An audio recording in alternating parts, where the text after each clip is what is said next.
In honor of International Women's Day, we're going to change the discussion. We're going to have a different dialogue, one that's more candid, one that's more productive, and hopefully one that's more valuable for everyone. Today's closing argument is going to be given by a wonderful group of professional women who live here in Italy and in the United States. Individually and collectively, quite frankly, I can't think of a better group to represent women, professional women throughout the world. You're going to meet them in just a moment, but first, I can't resist. I'm so excited that they've joined us. I just want to tell you a little bit more about each and every one of them before you have a chance to meet them and hear from them. Let me start first with Harpreet Kaur, who is the Global Product and Technical Program Leader at Microsoft. In addition to her outstanding work at Microsoft, Harpreet is also an accomplished motivational speaker who is in high demand internationally. Harpreet routinely mentors and serves as a career coach for young professionals throughout the world. We're very excited that she'll be with us. Next, we have Cristina Peritti. Cristina is a top tax litigator and partner at Fantozzi and Associates, which is one of the top tax firms here in Italy. Of her significant experience, Cristina has also done a considerable amount of international tax litigation, which is a practice in which Cristina has interfaced directly with other professionals, other attorneys, international companies from different cultures, from different legal systems. She's got a wealth of experience that she will share with us today. Next, we have Inga Laurent, who is a law professor at Gonzaga University in Spokane, Washington. Of Inga's many accomplishments, she's a Fulbright scholar. Inga has taught and worked internationally, including here in Italy at Gonzaga's University campus in Florence. Inga's got insights and perspectives that she will share with us. We also have Lucia Bottecchia, and Lucia brings a very unique perspective to the discussion. She is the program coordinator of the internationally renowned and prestigious luxury goods management MBA program that is offered here at Cattolica in Milan. Lucia routinely interacts with students, with industry leaders, and with luxury brand companies throughout the world. And she will be joining us to offer her insights and experiences. Last but not least, we will be joined by Rose Cartolari. Rose is an accomplished entrepreneur. She's an executive coach. She's a leadership advisor that routinely consults with top business leaders and C-suite executives around the world. Rose has taught business courses at universities here in Italy and in the United States. She is a regular contributor to Forbes and is a member of the prestigious Forbes Coaches Council. So Rose will be joining us. And at Empower, we are so proud to call all of these amazing women our colleagues and our friends. But even more so, we're really honored that they've agreed to join us today. So here's what we're going to do. We've asked each one of them some fundamental questions about the challenges and the opportunities that women face today. So let's listen to their answers and their insights together. We know that you're going to be inspired. We know that you'll learn something valuable from their powerful voices, from their experiences, from what they'll share with us. So with that, I'm very proud to bring you their closing argument.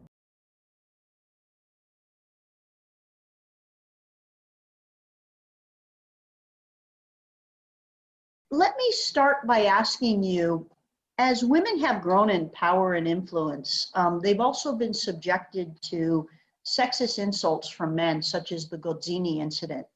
The first thing I want to ask you is, Why do you think these incidents keep happening in 2021?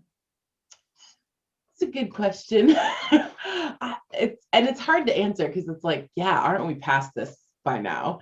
And I think that part of it is that we're still really in a period of sort of transition, right? You know, we we all came up in a certain way, right? Where women were primarily in the home. And so, then women entered the workforce. And I don't think we fully sort of we haven't arrived yet, sort of the new place where like women don't have to be defined unnecessarily by those old sort of gender roles, and conceivably men as well, right? Because what that meant in the past was that men were in the workforce and women were at home, which meant men were separated from their children. And we haven't really entered into space where men and women can sort of decide, and all genders can just sort of decide their roles and how they want to be in the world, right? Because I know plenty of men, right, who would prefer to be at home with children, but that just wasn't a role that was allowed to them. And so I think we are arriving in new space, but we aren't there yet. Frankly, if you think about it, we started with this Me Too movement, right? And we thought that would raise the bar and people will know what we bring to the table. It's been so many years, I would say countless years, that we've been doing at par with what men have been doing. Um, it is something that I do not and I will never understand. I tried many times to comprehend the reasons of sexist insults, but the only explanation that I found is that men insult a woman when they feel their preparation and their competence as a threat of roles that in the past and in the recent past were exclusively covered by men. I read A Promised Land, the book of President Obama, and I was really impressed about the words that he dedicated to Secretary Clinton to describe her strength, her determination. Because as President Obama wrote, she knew that as a woman, she had always to be better prepared than men to be credible. But not all the women has the determination, the strength of Secretary Clinton. So maybe I guess that men rely on their belief about women's weakness to prevail over us. Well, I think there's a lot of reasons. I think our society by now has normalized sexism, and we don't even realize it, from mothers who are telling their girls to sit up straight and, wipe their mouths, but boys will be boys kind of thing. I mean, we're seeing it in some countries much less, other countries more, but I think it's really embedded in our system. And so I think that's one reason. The second is I do believe that we are only now focusing on this as a really big issue. I think there's been voices at the fringes and at the edge who've been saying, come on, come on, come on. But women were not in the workforce as much as they are today. The numbers keep growing. If you look at the last 15, 20 years, even back further. And as we're doing that, a lot of our unconscious biases are now coming to the front, right? And because they're unconscious, we don't even know that we have them. But there's a disconnect. I work, with very, very senior leaders, and there was a Pew study research that said that even men and women don't agree on whether or not sexism is a problem. I don't remember now exactly the wording, but it said something like 63% of women respondents said, yeah, there's a huge problem with, and a lot of obstacles in getting ahead in the workplace compared to men. And 41% of the men said, yeah, women do have bigger issues. So already there's a disconnect. As soon as we started speaking up, when you start speaking up, you also start hearing that, oh my God, I didn't know that she was doing that as well, right? So it starts to also show, or raise more awareness of what women bring to the table, be it in technical or in the technology world or in any world, right? And even homemaker. I have so much of awe of my mom, who's been homemaker. Was she ever free? No, right? So I think when you start raising the awareness, people start noticing what you can bring to the table, the strengths to the table, and not everyone is happy. Men basically answer to the attack and attack women when they feel weaker and when they feel threatened. So basically, they find that their swarm maybe is just the words. Okay, so maybe they use very bad words in a bad meaning because they feel that maybe in that way they can weaken a little bit women. Sometimes it happens and sometimes it doesn't. It depends what they find in front of them. And so the easiest, laziest arguments at this point are the ones that rely on, I shouldn't say argument, insults, are the ones that rely on, the laziest logic, which is, how do I go after somebody and say something offensive because of their race or because of their gender?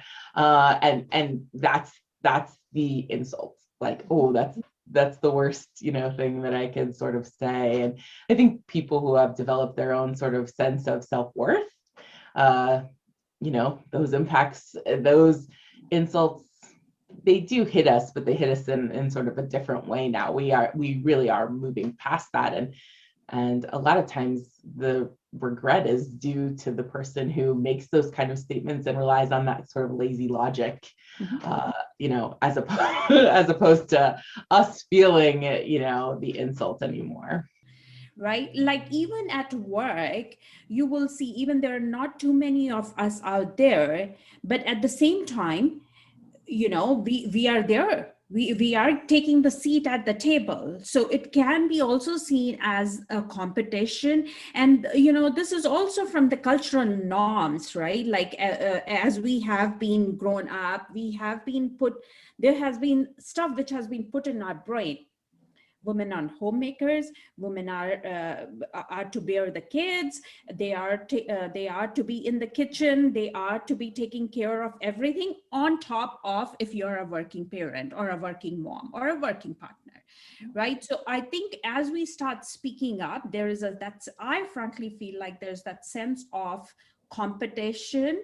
So how do we, I think, how do we make sure that we can show that we are also there, and not as a competition, but trying to help you. We are here together. Let's, one of the things I'd say is, when a woman says, she first of all, she seldom talks about her kids. I have 2 kids. I talk about them right now, but for 30 years, I was like, no, I just need to be professional, speak in a different way. Because if a woman speaks, she's called as assertive, a bossy. When a woman says that I have family to take care of, people think that she has so much going on in her life, while a man is supposed to be seen as responsible. He's a family man. So I frankly feel like it still is there because women are still looked as a piece of something which, is used for, let's just say it, pleasure. And and taking care of all the things, and you can actually subside by saying all these slurs still.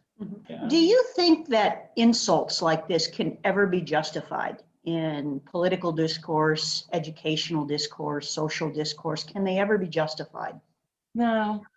we're past that. Like, and I don't even want to say the word attack. because I think that's part of the problem, right? Is that I understand when politics gets involved, people get heated, we tie it back to morality. When really, I think when politics was operating sort of at a better place, it was that people have different ideas about how to live and how to make this human experience work. We all come with different lenses and experiences. And so the idea is that you take, people who are sort of at different ends of the spectrum and that you refine down by sort of whittling, compromising, and that you come to ultimately probably a good decision because it's been tested against like sort of forged in the fire of competing opinion, right? And so that's what we need to attack, if it's even an attack, right? Like we need to understand the ideas behind what somebody's putting forward and to go after that in order to have, a better understanding of how we can move forward as a society. Never, absolutely never. I think that the insult in general should never be justified, neither against the women, neither against anybody. Okay. The case of Professor Gozzini left me speechless. It is of clear evidence that Mrs. Meloni does not have the preparation, the experience, the competence, and the charisma of Professor Draghi. But no one has it. Neither Professor Gozzini nor the huge majority of our member parliament. So Professor Gozzini could have utilized thousands of our words to express his ideas, but he chose the most bullish ones. Mm-hmm. And I'm not sure he would have utilized the same words should his target have been a man. I don't think so. Frankly, I am yet to find a person or of opposite gender, let's say in this case, as we are talking about men, who doesn't have a woman in his life. In the end, you are on this earth because somebody, bear you for 9 months, right? Like, so men are born from women. So as part of my faith, there is a saying, right? But if I have to speak it in English, that guess what? We are the queens. If there was no woman, there would be no men in this world. Mm-hmm. And so if you ask me, is it ever feasible? Is it ever right to have these kind of slurs? No. Think about it as a man. You either have a sister, you either have a partner, you either have a wife, you either have a daughter, whatever relation you have somebody in your life. When you are making those slurs, think about that. What is the impact you are making? Even if it's not your immediate, you may have aunts, you may have nieces, what is the impact you are making? What are you trying to tell them? Mm-hmm. For generations to come, that my grandfather, my father, my uncle, my dad said this to a person. So I think, there are consequences which we don't see at the moment, but if we are always kind and we give grace, I think that's the way to go. I do not justify any kind of violence, I think that especially in working environment, but I would say that even with the COVID, even more at home, in private life, are not a way to find solutions, So, of course, a good way of negotiating with others, it's very important. However, both men and women have to keep calm in a difficult situation and overthink a little bit when they feel like they want to react immediately. I found it very interesting. First of all, he made incredibly rude, vulgar, offensive comments. I think everybody agrees with that. I think the sexism part came in because of his use of two specific words in, Italian is a very complex language. So in the feminine version of those two words, which really had a pejorative, sexualized connotation. And therefore it became sexist. But, you know, I was a little nervous when everybody just sort of erupted and said, he's so sexist, because frankly, I would have been just as offended if he had said that to a man. Because basically he was calling this woman uncultured. But not because she was a woman, except for those two words. To attack somebody because of their gender or because of their race, you know, or an inherent quality that they possess is just, again, it's lazy, right? It's lazy. We should really be like, if it's, I understand, like I said, politics, it can be inflaming, but then go after the idea that you have a disagreement with so that we can understand the values that are operating underneath your passion, right? Because the value that it appears that's operating underneath your passion when you use, you know, racist or sexist rhetoric is not a good value that you want to ascribe to you, right? And it misses the point. Like maybe you're upset because they have a different idea, right? That conflicts with your ideas of morality and how to make the world work. Well, I much would rather hear about that, right? Because then maybe I can connect with you on a point, but I can't connect with you if you use sort of ad hominem, racist, sexist, you know, attacks, because I don't know what's at your core then. Saying something, you know, which can impact the person so hard that it starts impacting their mental, you know, state or emotional state or physical state. No. I'm reminded of that quote from Maya Angelou. I really follow, I love her quotes, that people will forget what you worked with them.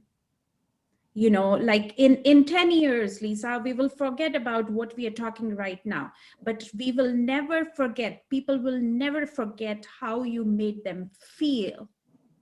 I don't think they can ever be justified, but neither if they were made to a man or somebody on the LGBTQ spectrum. I mean, I just, these are not justifiable in any way comments. Nonetheless, they do happen. And as human beings, you know, we make mistakes. In that case, you know, I don't think his intent was to be sexist. His intent was certainly to demonize, certainly to insult, you know, and I think, you know, that's going to happen. I also think, though, sometimes we inadvertently say things, which then, to an emotionally charged audience, incites reaction. Okay. What do you think is the impact of these incidents, the cumulative impact on women each time they happen? How do they affect not just the woman that the insult is directed to, but all of us? Yeah. Well, it still legitimizes, right? If that is still an insult, right? And if people still react, you know, negatively to it, then it shows you that we aren't as far as we would like to be, right? And the fact that we can continue using them means that they still have power. And so that, I think that is part of the issue, right? You use the insult because in many ways it, you know, it allows you to establish some level of dominance. And that's the problem, right? That we keep continuing to live in a society where, you know, we hierarchically assign value to certain people and not as much to other people. And so that is, I think, the thing that we really have to attack and get after. I think for all of us, we keep saying, really, again, you know, this is just like the billionth person who's saying something like this. We're used to it, unfortunately. So, you know, nobody can say this is a positive effect. My question always comes back to what, you know, your personal branding. What are you going to do about it? How are you hit by it? Somebody else makes a comment, that's kind of their karma. So a lot of people feel the need, the want, the requirement, the pressure to speak up. Great, speak up. But I think it's really, really important here, and I urge people to think about, how do you do it in a way that honors who you are? And not just be an angry, ranting person. Now, there are times for anger. I'm in no way undermining, the people who really have to fought to bring us here. And we had to go on strike many years ago to get the right to vote, to open a bank account, to just do some really basic things. All I'm saying is, let's now start to change our behaviors also to combat this behavior. So how do we speak up with authority? How do we focus on relationships so we leverage them to persuade them to our points of view rather than fight back? How do we move away from a victim to a adult? How do we de-villainize all men, which is what unfortunately is happening? It really impacts your mental health, your emotional health, your physical, right? Like you are then trying to cover. You're trying to cover yourself. You're trying to not bring your whole self to this world. And that is not correct. And that is not even, I would say, that is not fair. I don't want to cover. I am who I am. Why should I? And this is something, how am I gonna, if this continues, Lisa, and I'm taking it a little personal here, how am I gonna tell my 8-year-old who I'm raising that, girl, you're gonna be in the world where still people are gonna question how you look, how you physically present yourself, what you speak? No, it is up to us. I think we have had enough. This is time for us to stand up and say, enough is enough. I am who I am. This is how I present myself. This is my crown. Or I don't need to put a lot of makeup. I don't need to have a different way of looking. Or I don't need to dress up in a way where I need to look presentable. I will. I'm not saying I don't want to, but it is up to me. If I want to wear rags today, I will. It can happen that, of course, like they can ruin their careers with words, but I love always to say something that was related with our European history, is that a very important Italian politician said something really bad about Angela Merkel, and Angela Merkel at the moment, she's one of the most powerful women on earth. So I think that yes, they can say whatever they want, even at a very high political level and maybe diplomatic level as well. But in the end, what it counts are results and not words. And women sometimes reach results faster and in a better way than men. But it depends, of course, on the business sector we are talking about. I can say which is the impact on me. I feel depressed. So I think the impact it has is emotional. The impact it has is mental. The impact it has is how we bring ourselves out to this world, because we start covering them. And I coach so many early to mid to senior women who are still afraid to speak up, who are still afraid to talk about promotions, who are still afraid to talk about pay raise, who are still afraid to bring their family matters, who are still afraid to bring their disabilities. It's International Women's Day, and when we look out to the young professional women today, our generation coming up, what advice would you want to give the women today that may face this challenging behavior in their professional lives, their personal lives? What advice would you give women? I think the most important thing is to invest in your health and your own sense of well-being. Like the world out there, we can't control. The only thing that we can control in our lives is ourselves. And that is building up the strongest foundation possible to continue to move forward in a world that is in transition and that will continue to be problematic in many aspects, right? cosmetic companies telling us things, telling us we are not enough, right? Like that's the business model. Right. Fashion industries doing the same, right? Like, so we're constantly bombarded with these messages that we are not enough. And so our work as women is to tell ourselves that we absolutely are magical, beautiful, wonderful, smart, that we are all of the things.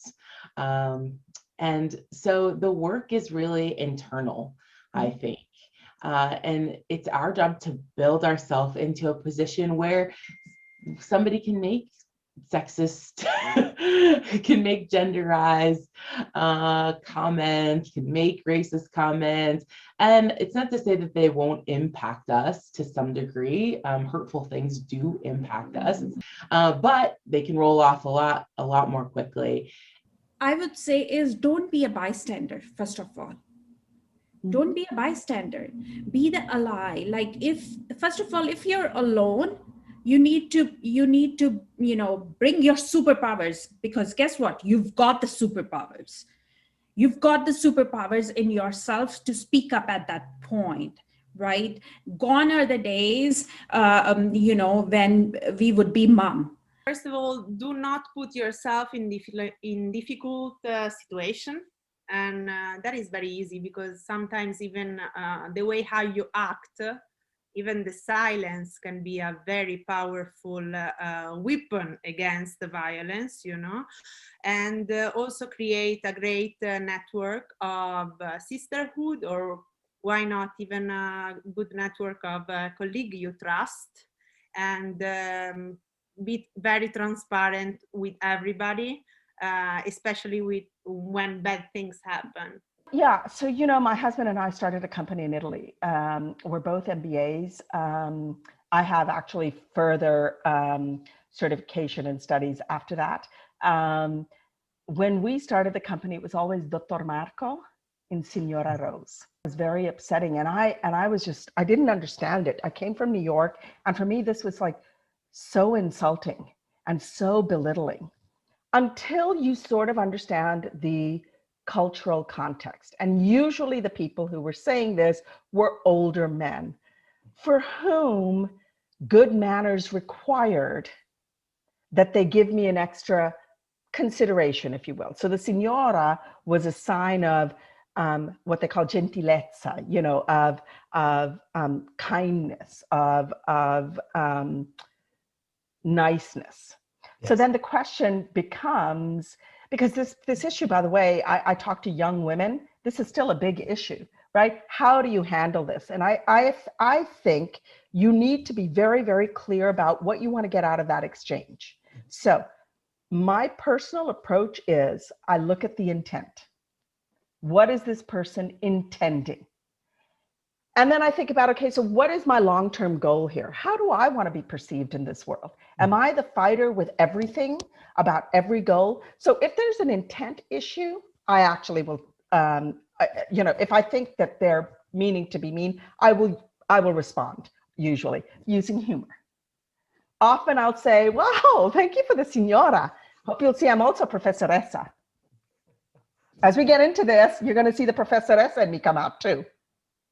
Using humor to diffuse it. So but a lot of times when you don't have the skills yet, or you're nervous, it's like learning a language, right? Your language and communication ability is well below what you really want to say. And that's what happens with humor. That's what happens when you're in an emotionally charged state. But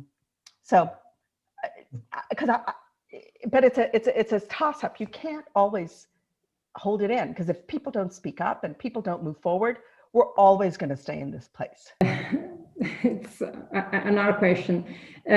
I can suggest not to bow their head. I would suggest to fight their struggle as our grandmothers and our mothers fight our struggle for us. I understand that it's not easy, especially if the sexual discrimination derives from the head of the company they work for, but we cannot give up. Mm-hmm. We cannot give up. Okay. And I think that sort of establishing our own, our own really like a cycle of well-being, right? Like financial health and independence and security. And also, right, like allowing ourselves to not be in the binary. It doesn't have to be I'm a strong, independent female woman with no kids and no attachments.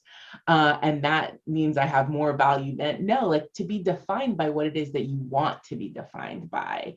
And that can be having a beautiful family, and continuing to work or contribute to, or to be a mother, and that's what you want to be, right? Like, I think we have to really do away with these notions about like putting people into like these sort of defined boxes, and taking people at their whole. And the way that we do that is by becoming strong in our belief that we deserve all of those things, and that we deserve an array of choices.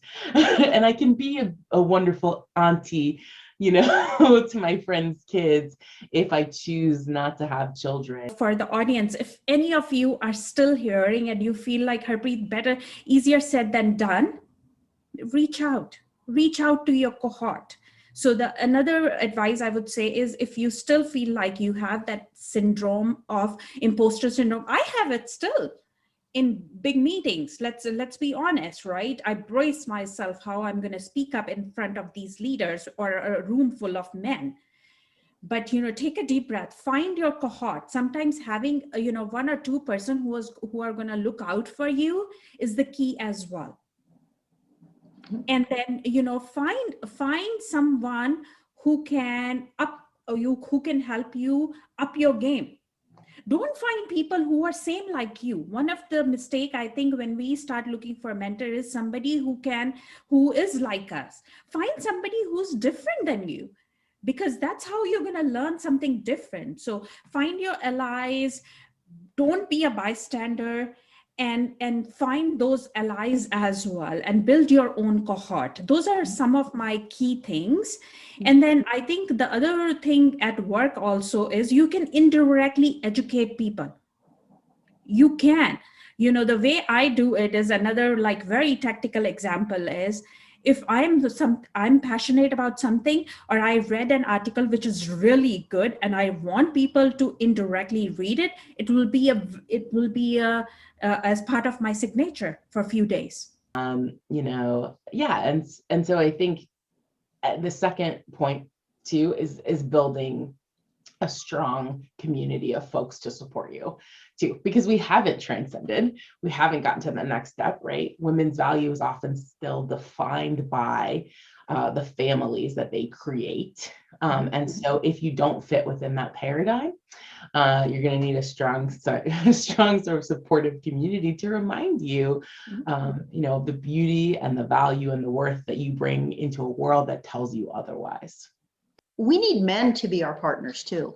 And what advice do you have for men so that they can be better allies to us in our challenge to end this kind of sexism once and for all? Yeah, like it's a prison for men too. Like strict gender, roles and norms, sexism, right? Like it's defining yourself as in a hierarchical value, and that does damage to the people who are in any part of that spectrum, or right? Just because of your gender, right? Like we all know that, like on the field, like, right, when you compete, like you want to compete against the best, and if you really truly care about your development as a player, right? And so it's the same kind of, sort of acceptance in our world, like, yeah, maybe 100 years ago when physical strength, maybe even longer than that, 1,000 years ago, right, when physical strength really was the apex of what needed to lead, because we were in a precarious situation, right, where lions and tigers and bears oh my, right? But that's no longer the world that we live in. And so now leadership, right, Chimamanda Ngozi Adichie tells us, right, that leadership is about who is the most creative, who is the most well-suited in this particular situation, right? And so I would I would say this to both men and women in the same way. First of all, treat your colleagues as they were angels. So don't think about them as they have a sex, but as they have competencies, and without and challenge also them in any ways. Second thing, when you feel attracted, of course, to someone, try to keep your private life out of your working, out of the office, okay? And then when somebody have great competencies, there is no ways you can stop either him or her in growing in their career path. So one of the things is just general awareness. You know, when we talk about unconscious bias, it's because we don't know that we're biased, right?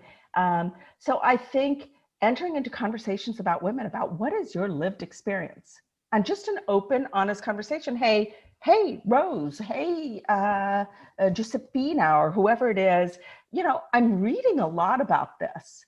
What is your experience? What are your thoughts? Could you share with me? Because I don't know if I always see this. And just try to talk to a lot of people. So I think first, educate yourself, build yourself. Second is, you know, this is not a zero-sum game that women gain more so that men lose more. This is about men too. Women cannot have, I don't like the word equality, I like the word balance, have the same balance as men, you know, without men having the right to a whole lot of things like paternity, like being able to have a larger range of emotionality being okay, you know, stances and behaviors being okay, being considered smart without taking a specific type of career route. So I think there's a lot of that kind of stuff going on. So this is not a matter of just how do we promote women. And I think if there's only one thing men can do is to speak up. So in a meeting, so once you've educated yourself and once you realize we're all in this, I think in meetings, when you hear somebody saying, Dr.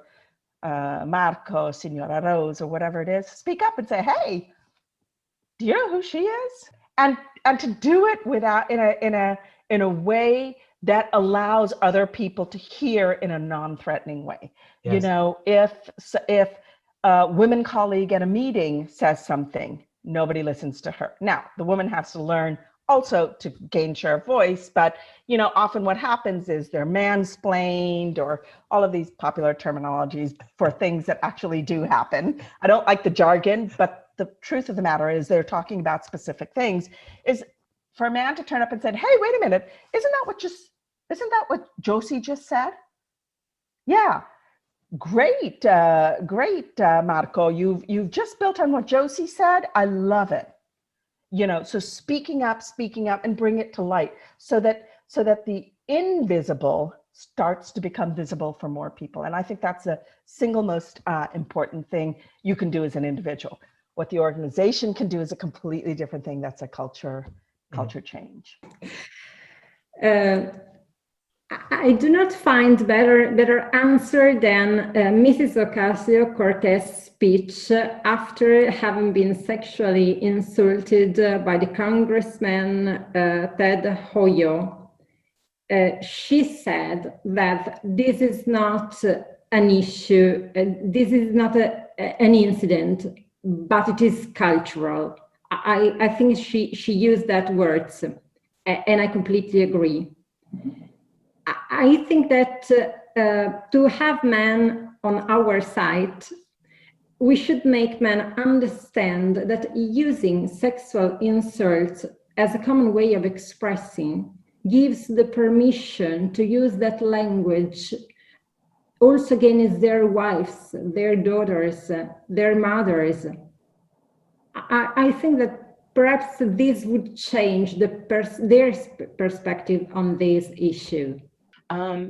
Being able to look at women to bring a new perspective, to bring something different to the conversation, and not to see that as competition, but to see that as forging ideas against each other to come to a new reality, right? We need each other to push into new space. You know, we need to put the well-being of our societies at the forefront of what we do.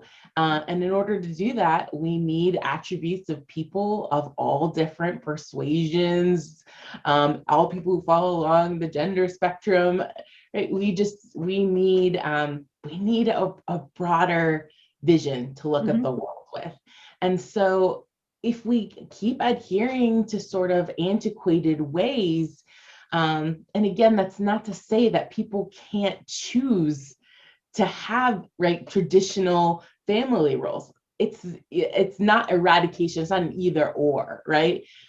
My desire to have something different doesn't eradicate your desire to have something, right, that looks traditional. And they should both hold value, right?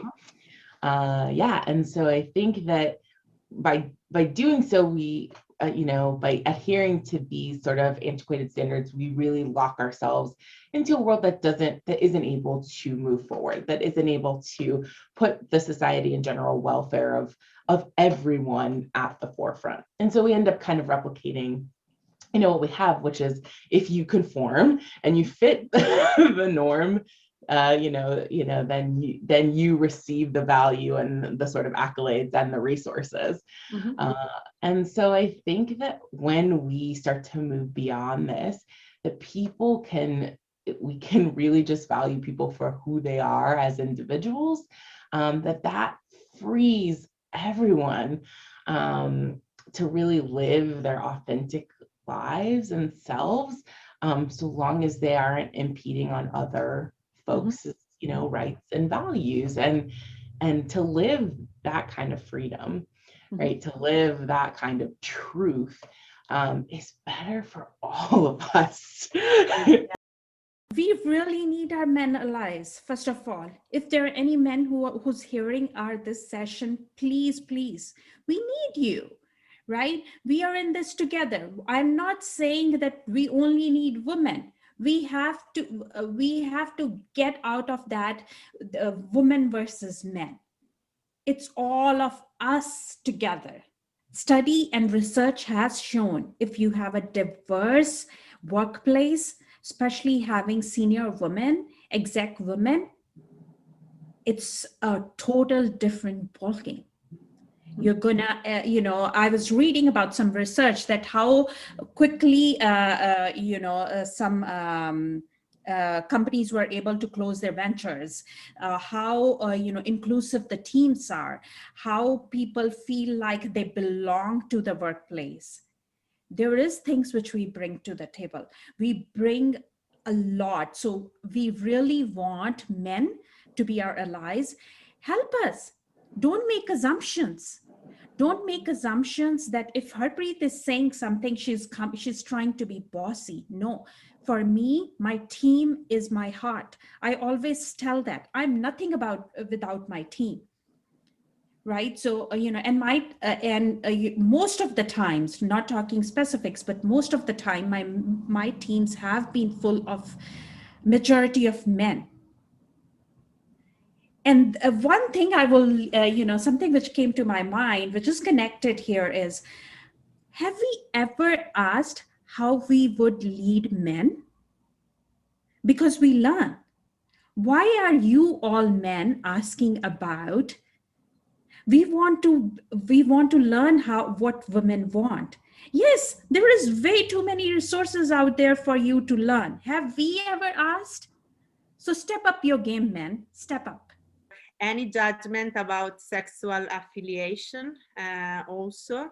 And this is also something that made me think about also any judgment on the side of racism. And as a student of mine said a couple of weeks ago, we shouldn't even, in 2021, we should not be here to talk about these topics.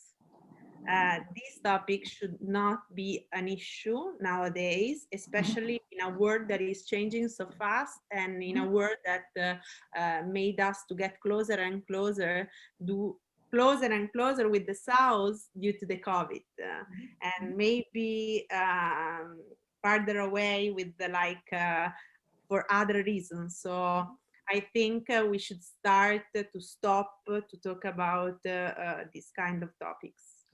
And finally, we're very fortunate to have an international audience. It is International Women's Day. Do you have any final salutation for all of the men and women who are with us today on this wonderful celebration?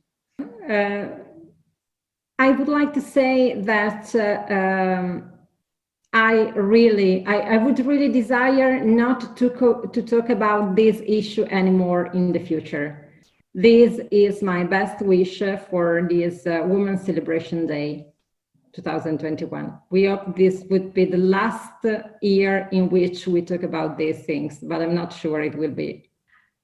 Lisa, I want to see a day when we don't have to celebrate International Women's Day. I want to see a day. Have we ever celebrated anything on like Men Day? Because they're out there. I want to celebrate a day where there is no difference between what a man is doing and what a woman is doing.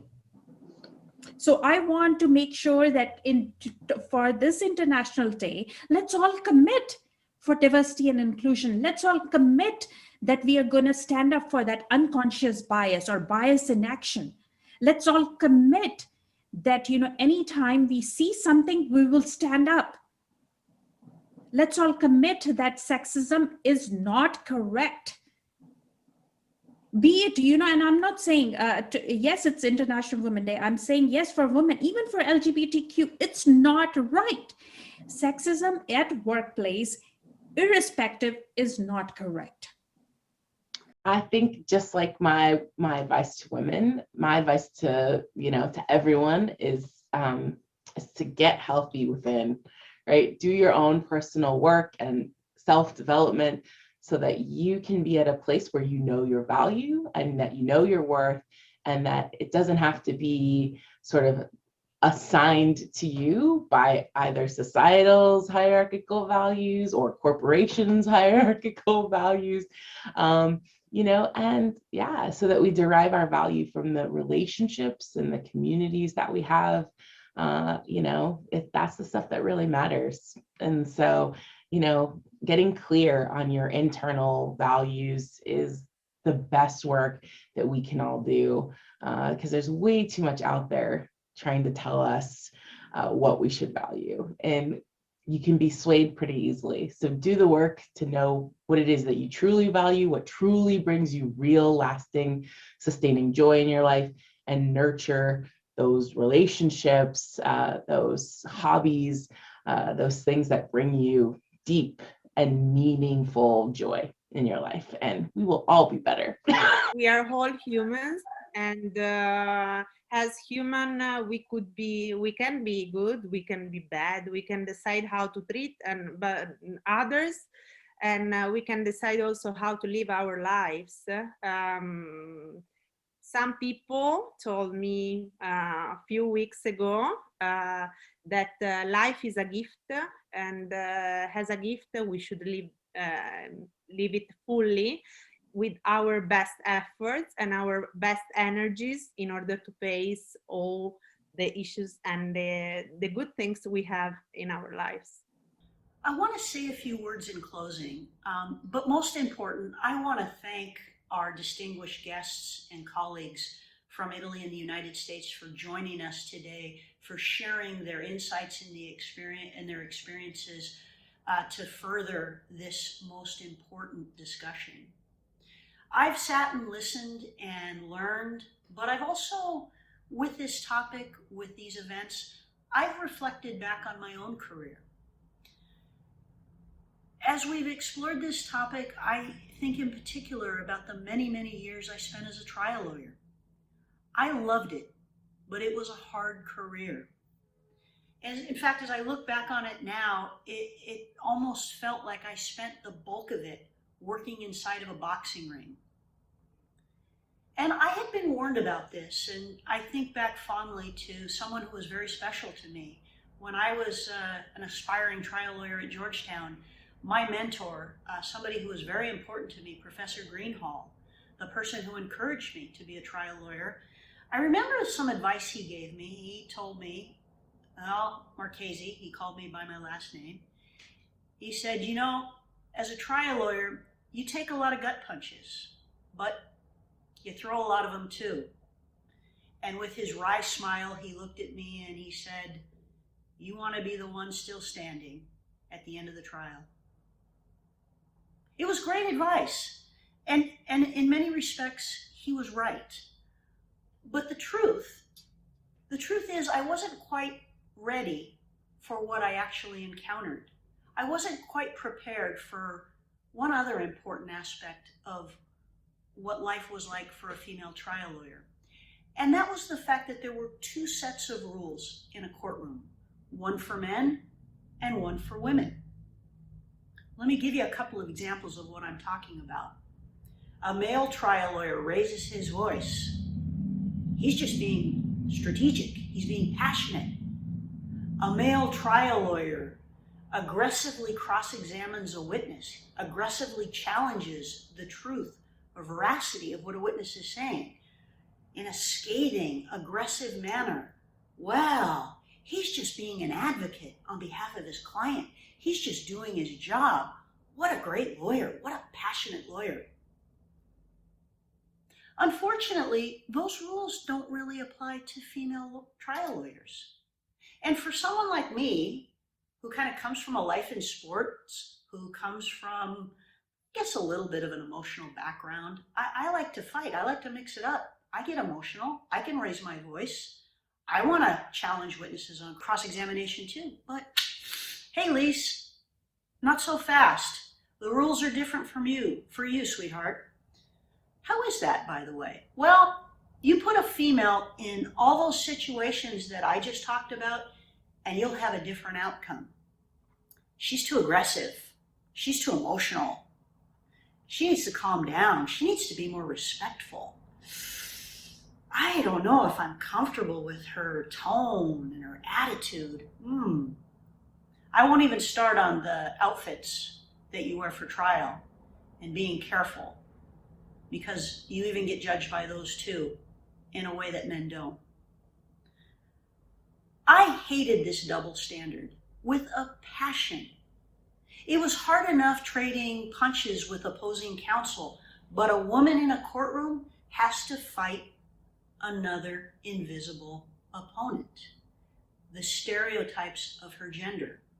And like all women, I dealt with it my entire career. In all of those moments, though, I vowed that if I was going to be forced to play by a different set of rules, if I had to work twice as hard, so be it. I was going to be twice as good. That didn't mean that I liked it for 1 minute. It doesn't mean that I don't still fight every day for change, so that the challenges that the next generation of female trial lawyers will face will have nothing to do with their gender. The truth is, we've normalized sexism, and that's not okay. So my pledge today on March 8th is that when I hear it, I'm going to speak up, and I'm going to speak out against it, whether I like or dislike the person, or whether I agree or disagree with someone's political views. I'm going to speak out against it, because an affront to one woman is an affront to all of us. And we cannot allow this kind of sexist, vulgar behavior to be normalized anymore. In closing, I want to share with you a quote from another one of my favorite authors, Maya Angelou, who once observed, and I quote, "Each time a woman stands up for herself, possibly without knowing it, she stands up for all women." So today, March 8th, and every day, I'm proud to stand up for all the amazing women throughout the world. Now, speaking of amazing women, I want to again thank our amazing and distinguished guests for their insight and their inspiration. They raised this discussion to such a valuable level for all of us. I want to wish you all, since we're here in Milano, I want to wish you all a buona festa della donna, to all of you, to all the great, and to all of the great men who are important allies to us in this effort. Thank you. And on behalf of my partner, Raj Pandey and Empower, I want to thank you all for joining us today. We look forward to seeing you at the next closing break.